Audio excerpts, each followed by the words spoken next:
Olá, gente. Hoje nós vamos conversar sobre mais um assunto de história da educação. Nós vamos falar sobre a educação brasileira na Primeira República, o período que vai entre 1889 até 1930. O objetivo dessa aula vídeo é caracterizar a situação da educação brasileira na chamada República Velha e discutir um pouco os principais debates pedagógicos da época. É bom lembrar que a República surgiu no Brasil diferente de outros países. Ela não foi resultado de uma revolução popular. Ela resultou do fim da escravidão e do ocaso do Império, que tinha sua base econômica na economia escravista, e de uma aliança dos cafeicultores com os militares que derrubaram a monarquia e o imperador Dom Pedro II. Segundo o paraibano Aristides Lobo, o povo assistiu bestializado à chegada da República no país. Foi uma revolta sem povo, uma revolta de cima para baixo, das elites. Não foi uma revolta de base popular. Bom, e o Brasil como era na época? O Brasil era a economia agroexportadora. A política era dominada pela chamada República do Café com Leite, uma aliança entre os produtores de leite de Minas Gerais e os cafeicultores de São Paulo. O sistema político se baseava no voto facultativo e no voto aberto. O voto não era secreto. E os analfabetos, que eram 3/4 da população, não tinham direito a votar. Ao mesmo tempo, havia a ascensão das chamadas classes médias urbanas e da classe operária, especialmente nos grandes centros do país, que começavam a participar da vida política nacional. A Constituição da República primou pela defesa do Estado laico, é uma das características da República, a separação entre a religião e o Estado. Todavia, o Brasil teve um grande problema ao fazer com que os estados passassem a tomar conta da escola básica, do ensino fundamental. A Constituição brasileira foi muito influenciada pelo chamado pensamento positivista e cientificista, muito voltado para a defesa da ordem social, num país que precisava de forte investimento em educação. Nessa época surgiram então dois grandes movimentos, e vamos atentar bem para isso. Dois grandes movimentos ideológicos que influenciaram no debate pedagógico no país. O chamado entusiasmo pela educação e o chamado otimismo pedagógico. O entusiasmo pela educação surgiu logo após a proclamação da República. Os defensores ou as pessoas envolvidas com esse movimento preconizavam a necessidade de mudanças quantitativas na educação. O Brasil se tornaria um país mais desenvolvido se tivesse mais escolas, se tivesse mais gente estudando, ou seja, condição de prédios, condição de escola e prioridade para mais acesso. Nesse sentido, a desanalfabetização, que seria a eliminação do analfabetismo do país, era percebida como sendo a ferramenta para o Brasil progredir e se tornar uma nação civilizada. Já o otimismo pedagógico, que foi uma corrente desenvolvida depois, preconizava mudanças qualitativas na escola.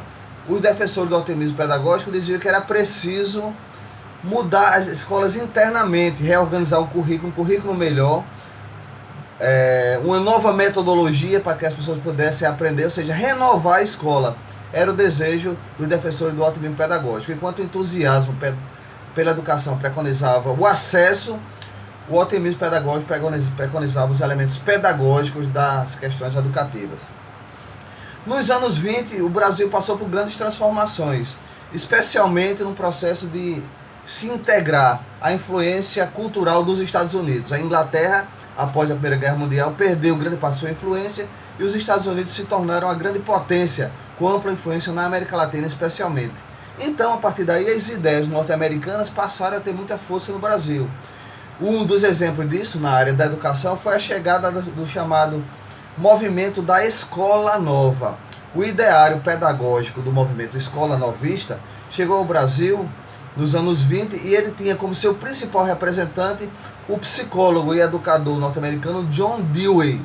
Guardem bem esse nome, John Dewey. As ideias de renovar a escola com novas metodologias, especialmente com o ativismo do estudante, ao invés do estudante passivo do século XIX. Buscava-se um estudante proativo, participante da vida escolar. Aprender pela experiência, aprender fazendo e não apenas ouvindo as lições.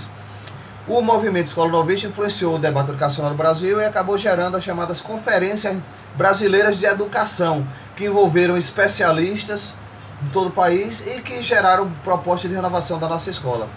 Nesse sentido, surgiram novas correntes que vieram renovar o pensamento pedagógico no Brasil, além da pedagogia tradicional, a chamada pedagogia nova, influenciada por John Dewey, e a pedagogia libertária, que teve muita influência dos anarquistas.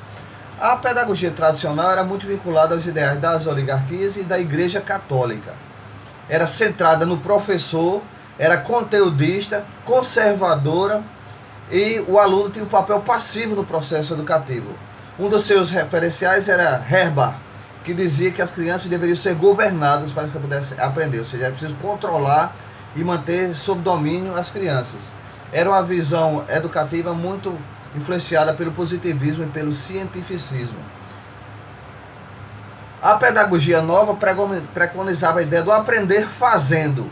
John Dewey dizia que era preciso formar um homem integral, e para isso era preciso articular teoria e prática. Então os estudantes aprenderiam melhor, não só ouvindo a lição, mas fazendo, através de aulas laboratoriais, aulas práticas, aulas de campo, enfim.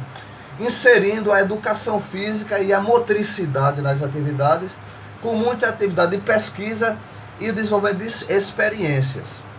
Já a pedagogia libertária tem como seu principal líder Célestin Freinet.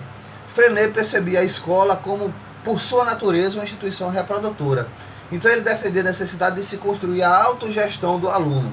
Uma escola eficiente seria aquela escola que fizesse com que o aluno se tornasse autônomo, autogerisse a sua própria vida. Nesse sentido, a relação de professor e aluno deveria mudar, para passar a ser uma relação não diretiva, nem o professor mandando o aluno, nem o aluno mandando o professor, mas uma relação dialógica entre os dois. A aprendizagem poderia ser, além da escola, fora da escola, através da educação informal e priorizando as atividades em grupo, ao invés de atividades individuais, e a vivência grupal como um momento de aprendizagem mais rica. Bom, para finalizar a nossa discussão, a organização escolar na Primeira República se caracterizava pela presença de poucas escolas, especialmente nas capitais e nas regiões centrais das grandes cidades. A reforma Benjamin Constant, em São Paulo, criou o primeiro grande sistema estadual de ensino do Brasil, que foi o de São Paulo. Os professores eram formados nas escolas normais e a primeira universidade brasileira só veio surgir em 1920. Nós somos o último país a ter universidade. Depois que todos os países da América Latina e língua espanhola tiveram universidades, foi que nós passamos a ter a nossa primeira universidade. O grupo escolar era a principal instituição de ensino. Sua organização administrativa, pedagógica, didática, curricular e seus prédios eram pensados para o modelo baseado na escola tradicional, e uma estrutura hierárquica e com poder de cima para baixo a partir da figura do diretor. Na época, o grupo escolar era chamado de a escola moderna. Inicialmente foram implantados em São Paulo e posteriormente esse modelo se estendeu para todo o Brasil. Resumindo, portanto, a República surge no Brasil comandada pelas mesmas elites agrárias que comandavam o Brasil imperial. As novas classes médias urbanas passou a lutar por educação, obrigando o Estado a discutir ações no âmbito da educação. A escola primária, todavia, pela Constituição brasileira, continuou sob responsabilidade dos estados e não do governo federal. O ensino tinha um viés muito cientificista e os caminhos da educação passaram a ser pensados sobre duas vertentes principais: a busca, por um lado, do acesso e a busca, por outro lado, da qualidade do ensino. E, por último, surgiram novas tendências pedagógicas que repensaram a prática escolar no Brasil. Era isso que a gente tinha por enquanto. Um grande abraço para vocês, muito obrigado pela atenção e até o nosso próximo vídeo.